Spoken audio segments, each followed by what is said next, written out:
వస్తారని కదా, ఈ దున్నపోతులు పోతే కూడా సక్రమంగా పోతాయి, కానీ ఇక్కడ విగ్రహాన్ని కూర్చోవే అని మిలియన్ మార్చి మీద వాడు దుర్మార్గమైనటువంటి మాట. అంటే మన పొద్దున్నే మన కవులు రచయితలు అందరం పోయి కరెక్టే, జొన్నవిత్తుల రామలింగేశ్వరరావు ఇప్పటి నుంచి నీకు పేరు పెడుతున్నారా, నీకు దున్నపోతుల రామలింగేశ్వరరావు అంటే పేరు పెడుతున్నావు.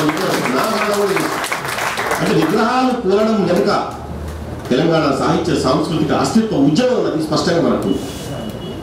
అందుకే మనం సినారే ఎందుకు తీసుకొచ్చినాం, సినారేతో స్థాయి తెలంగాణ ఎందుకు కనిపించినాం అంటే, సినారే పాపం చాలా మంచివాడు, ప్రాంతానికి ఒక మహాకవి ఉంటాడు, శ్రీశ్రీ మహాకవి, కోకు గొప్ప రచయిత, మహారచయిత కథకులేమో. మనం ఏం చేసినామంటే తెలియకుండా మనకు కొన్ని శ్రీశ్రీని కోకుని ఎంత గొప్ప చెప్పుకున్నామో ఉద్రాజు సోదరుల గురించి మన తెలంగాణ సంబంధించిన ఉద్రాజు గురించి చెప్పుకోలేము. శ్రీశ్రీ కోకుల గురించి ఎంతో గొప్ప చెప్పుకున్నాం, కానీ మన గూడూరు సీతారాం తెలుసా మీకు తెలియదు. కరీంనగర్ గూడూరు సీతారాం తొలికథలు రాసిన వాడు మనం మాట్లాడుకోలేదు, చెప్పుకోలేదు. అంటే మనకు తెలియకుండా, అంటే ఈ విషపు ఇంజక్షన్లు మనకి ఇచ్చేటప్పుడు కూడా తెలియకుండా శ్రీశ్రీ కవితలతో ఊగిపోయినాడే కాదంటలే, కానీ శ్రీశ్రీని మనకి ఎక్కించి గూడూరు సీతారాముని తగ్గించారు, ఉద్దిరాజు రామకృష్ణ తగ్గించారు, దాశరథిని తగ్గించారు, వట్టికోట ఆళ్వారు స్వామిని తగ్గించారు. ఇది మనకు అర్థం కాలే. చివరికి ఇప్పుడు అర్థమైంది ఏమందంటే, ఎన్టీ రామారావు కూడా ఏం చేశాడు తెలివిగా, పోయి సినారే గారి దగ్గర పోయి దండం పెట్టి, అయ్యా 69లో పరిస్థితి బాగాలేదు, చాలా దారుణంగా ఉంది వ్యవహారం, ఎట్లనే చేసి మీకు కొంచెం ఓ పాట రాయాలంటే మనోడు ఏముంది వెంటనే కవితో సంగతి ఏమైనా పాట మనోడు రాస్తే తిరుగులేదు. తెలుగు జాతి మనది, తెలుగు జాతి మనది, తెలంగాణ నాది, రాయలసీమ నాది, సర్కారు నాది, నెల్లూరు నాది, అన్ని కలిసి ఒకటే ఒకటే ఒకటే అంటే పేరే మామూలు వేళ్ళే. ట్యాంక్ బండి విగ్రహాలు కూలేంత వరకు మన చెవులు గిరలు తిరిగినాయి. ఈ పాఠాన్ని ఈ రాసి మీ చిన్నప్పుడు ఏం పాడుకునేది, తెలుగు జాతి మన పిల్లలు పట్టుకుని డాన్స్ చేసేది హై స్కూల్లో. పిల్లలు మాకేం తెలుసు 69లో ఆట ఎంత శక్తివంతమైందో. మళ్ళీ వీడు రసమై బాలకృష్ణ వచ్చి కొట్టో కొట్టో కొట్టో కొట్టో కొట్టో అంటే అప్పుడు దాకా మనకు అర్థం కాదు. మన నాన్నకి వచ్చి మనం వీడు కొట్టేంత వరకు అర్థం కాదు. మొన్న కూడా ప్రపంచ తెలుగు మహాసభలు జరిగింది, అప్పుడు కూడా మన శ్రీశ్రీ మళ్ళా గీత మన శ్రీశ్రీ రాశాడు. మొన్న కూడా వచ్చి మన శ్రీశ్రీ మన సినారే పాదాల దగ్గరకు వచ్చి దండం పెడితే మళ్ళా సినారే రాశాడు. మళ్ళీ ఆ పాట అదే రాసినాక మన పెద్దగా ముసలాయన గోవాలని కూడా అనుకున్నాడు, తిరుపతి గోవాలని కూడా తయారయ్యింది. ఇక మన ఈ విరసము, కాశీము, ఆలం నారాయణ, గౌరీ శంకర్ వీళ్ళ మీటింగ్ పెట్టి ఇంద్రాబాద్ దగ్గర, అరే 1000 శవాల నుంచి నడుచుకుంటూ పోతావురా అని చెప్పేసరికి అని చెప్పి గీతం రాసి గీతం కూడా రాసి మా గోపి డాక్టర్ గోపి అయిపోయింది. ఫోటోగ్రాఫర్ వాళ్ళు బగ్గనం అడుగుతున్నాడు, పోవాలి ఇదైతే పోవాలి 2 నిమిషాలు అయితే గోపి ఆయన భార్య అరుణ, ఆడవాడు మంచి కవి రచయిత, నాన్న ఫ్లైట్ టికెట్ బుక్ చేసుకున్నావు రాను పోను, కానీ పిల్లలందరూ మీరు ఈ మాటలు అన్నాక అనగుడుతున్న సభలో ఆడికి పోయి నేను పీకేదేంటి క్యాన్సిల్ చేసుకున్నా చెప్పేసి అన్నాడు. ఇట్లా తెలంగాణకు సంబంధించినటువంటి ఏ కవి రచయిత తిరుపతి సభలకు పోలే, తిరుపతి సభని బహిష్కరించారు. దానికి కారణం ఏంటంటే తెలంగాణ భాషకు జరిగినటువంటి అన్యాయం, తెలంగాణ సంస్కృతికి జరిగినటువంటి అన్యాయం, తెలంగాణ ఉద్యమాన్ని భాష పేరుతో ఎట్లా గొంతుకోవేసినటువంటి విషయాన్ని సీమాంధ్ర పాలనలో తెలిసినట్టుగా మన తెలంగాణ వాళ్ళకి తెలియదు. మన సదాశివ యాది అంటే మన వాళ్ళకి తెలియదు. ఇందుకే మీరందరూ పని చేయండి, తెలంగాణ వస్తుంది గ్యారంటీ వస్తుంది, తెలంగాణ ఎవడు ఆపలేడు.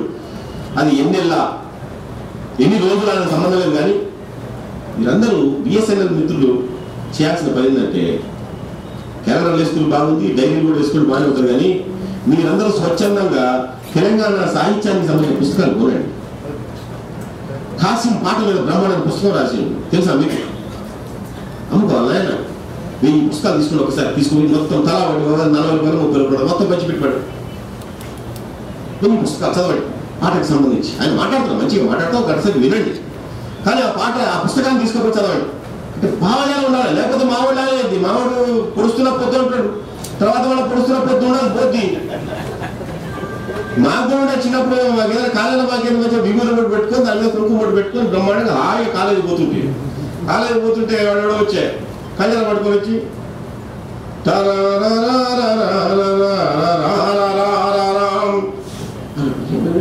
బాగానే ఉంది రాను అడుచు లాల్ సలాం లాల్ సలాం ఇవ్వడం బాగానే కానీ వాడేది. ఈ కుదురమైన వాడు మల్లారావు కొండ కింద ఉళ్ళగమ్మ రేవుగాడ బట్టలుతగా నేను పోతుని చెయ్యెత్తు చెవ మనిషి చేతిలో తుపాకు ఉంది అన్నాడు. తుపాకు అంటే అన్నాడు. ఇప్పుడు తుపాకానే చిన్న చిన్న పాట పాడుతున్నాడు అన్నవాడు వెళ్ళిపోతే వాడు చివరికి ఎక్కడ దాచుకుంటే ఖమ్మం భయానందాలు తీసుకుపోయినాడు.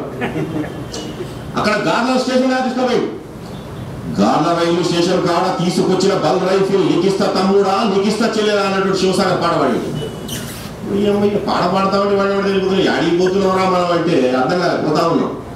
అప్పుడు పోయే సమయంలోనే మళ్ళీ కూర్చోబెట్టి అరే పాటలు అంటే ఇంత పాటలు కాదురా చెయ్యెత్తు చెవ మనిషి ఏందిరా అది అరణ్యం రా అడవిరా ఆ అడవిలో ఏముంటుందో తెలుసారా మీకు అడవిలో ఉన్నటువంటి అన్నలు తెలుసా నీకు అన్నలు ఎందుకు తుపాయి పెట్టుకుంటారో తెలుసా అని లోపలికి తీసుకోవాలి మమ్మల్ని అక్కడ పొలిటికల్ క్లాసులను పెట్టిండు జాతీయ అంతర్జాతీయ పరిస్థితులు అన్నాడు.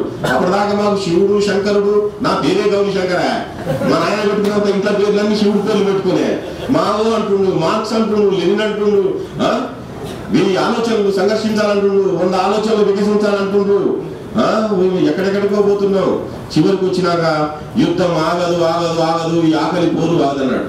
అంటే మాలో ఉన్నటువంటి ఆ లాల్ సలాం పాట మల్లారం కొండ కింద పాట హోలీల రంగ పాట అన్నటువంటిది లోపలికి పోయి ఒక రసాయనిక చర్య జరిగి ఒక భావజాలం ఇట్లా ఉండడం వల్ల మాత్రమే ఈరోజు తెలంగాణ రచయితల వేదికకి సంబంధించి జెండా పట్టుకుని నిలబడగలిగింది. ఇదే కాదు ఈ రాష్ట్రంలో ఉన్నటువంటి మందా కృష్ణ ఎంఆర్పిఎస్ ఉద్యమ నాయకుడు కమ్యూనిస్ట్ పీపుల్స్ వార్ ఉద్యమం నుంచి వచ్చినటువంటి వాడు ఈ రోజు మానమానాడుకు నాయకత్వం వహిస్తున్నటువంటి వాడు పీడిఎస్సీలో మా అందరితో కలిసి పనిచేసినటువంటి వాడు ఈ రోజు ఉన్నటువంటి సమస్త కుల సంఘాలకు చెందినటువంటి వాళ్ళు విప్లవోద్యమ ధార నుంచి వచ్చినటువంటి వాళ్ళు. మీ అందరికీ తెలియనటువంటి రహస్యం ఏంటంటే ఇదే బిఎస్ఎన్ఎల్లో ఉన్నటువంటి ఆయన పేరుంది చంద్ర రాజన వర్గంలో పనిచేసి తర్వాత చనిపోయినటువంటి వాడు మాకు తెలియదు ఇట్టే సెల్ ఫోన్ లో మీ బిఎస్ఎన్ఎల్లో కాంట్రాక్ట్ ఆఫీస్లో ఉంటాడు కానీ సిపిఐఎంఎల్కి రాష్ట్ర కమిటీ కేంద్ర కమిటీ సభ్యుడిగా పనిచేసినటువంటి వాళ్ళు ఉన్నారు. వసుధర అంటే వీళ్ళందరూ ఇట్లా రావడానికి కారణం ఏంటంటే భావజాలమే దానికి ప్రధానమైనటువంటి. అందుకే ఫైనల్గా ఏంటంటే ఒకటే ఒక మాట ఏంటంటే అవి బొట్టు పెట్టుకుని ఆయన వచ్చింది ఆయన నీ ఎర్రజెండా మాట్లాడితే ఆయన బొట్టు పెట్టుకుని వచ్చి అప్పుడు జయశంకర్ చెప్పింది ఏంటంటే ఆర్ఎస్ఎస్ దగ్గర నుంచి ఆర్ఎస్యు వరకు ఎవరైనా ఒకటే రాజ్యాయి తెలంగాణ అంటే ఇలా భావజాలానికి సంబంధించిన అంశం కూడా ఏమైందంటే విస్తృతం అయిపోయింది. మరి నేను దండకారణ్యాల గురించి మాట్లాడేవాడిని నేను పోరాటాల గురించి మాట్లాడేవాడిని నేను మధుసూదన్ రాజు యాదవ్ గురించి మాట్లాడేవాడిని మల్లుల కోటేశ్వరరావు గురించి మాట్లాడేవాడిని. మరి నా సంగతి ఏంటంటే నువ్వు కూడా పాత్రదారుడు నువ్వు కూడా తెలంగాణ కోసం అందరం పోదాం ఇది ఒక భౌగోళిక తెలంగాణని మనం వెలగీసుకుందాం అన్నటువంటి పరిస్థితి. ఆ కోణంలోనే మనందరం కూడా మీరంతా చేయాల్సిన పని ఏంటంటే ఆజాద్ ప్రకటనలు తిప్పికొడదాం ఆజాద్ మాట్లాడిన మాటల్ని తిప్పికొడదాం. తెలంగాణ తల్లిని తెలంగాణ ఉద్యమాన్ని అవమానపరిచినటువంటి ఆజాద్ పార్టీలను తరిమి కొడదాం కాంగ్రెస్ పార్టీలను. ఈ రోజు మనకు కావాల్సింది తెలంగాణ రాష్ట్ర సాధన లభించేంత వరకు కూడా అను పెరిగినటువంటి పోరాటాన్ని మనం చేద్దాం. సకల జనుల సమ్మెను ఎక్స్టెన్షన్ అవసరమైతే 42 నుంచి ఈసారి సకల జనుల సమ్మెలో సబ్బండ వర్ణాలు కూడా తెలంగాణ ప్రతి గడప దాంట్లో చేరే పరిస్థితిని మనం క్రియేట్ చేద్దాం. అక్కడి నుంచి తెలంగాణపై ఒత్తిడి తీసుకొద్దాం. మనం తెలంగాణ నుంచి తీసుకుపోయి కేంద్రంపై ఒత్తిడి తెద్దాం. ఒత్తిడి లేకుండా చర్చల ద్వారా తెలంగాణ రాదు. ఈ ఆజాద్ ఇంకో రూపంలో రేపు నాలుకను మార్చి ఇంకో రకంగా మాట్లాడతారు. దానికి మళ్ళా పోరాటమే దానికి ప్రతిఘటన రూపం ఎట్టయినా ఉండొచ్చు. మన నాయకులు ఏ రకమైన పిలుపులు ఇవ్వండి మనందరం కలిసి పనిచేద్దాం. అందరం కూడా భిన్నమైనటువంటి ఆలోచనలు ఐక్యమైన ఏకమవుదాం. ఒక తెలంగాణను మనం నిర్మించుకునేంత వరకు కూడా మీ బిఎస్ఎన్ఎల్లో కూడా ఇంకో గుంపుంటారు ఇంకో నలుగురు వాళ్ళు వాడు సంఘం పెట్టి మళ్ళీ జగన్మోహన్ రెడ్డి సంఘం పెట్టి పోతా చిన్న గుంపు ఉంటుంది వాళ్ళు కూడా కలపరండి. ఆ జగన్మోహన్ రెడ్డి వ్యతిరేకించే గుంపులు కలపరండి. మా రైల్వే చేసిన మొత్తం కూడా ఆయన మొత్తం ఇంకో కానీ వస్తున్న కనకాయలు కూడా కలపరండి. అందరం కలుద్దాం. తెలంగాణ సాధించుకునేంత వరకు కూడా కదలి అడుగులు వేద్దాం, ముందుకు సాగుదాం. జై తెలంగాణ, జై తెలంగాణ.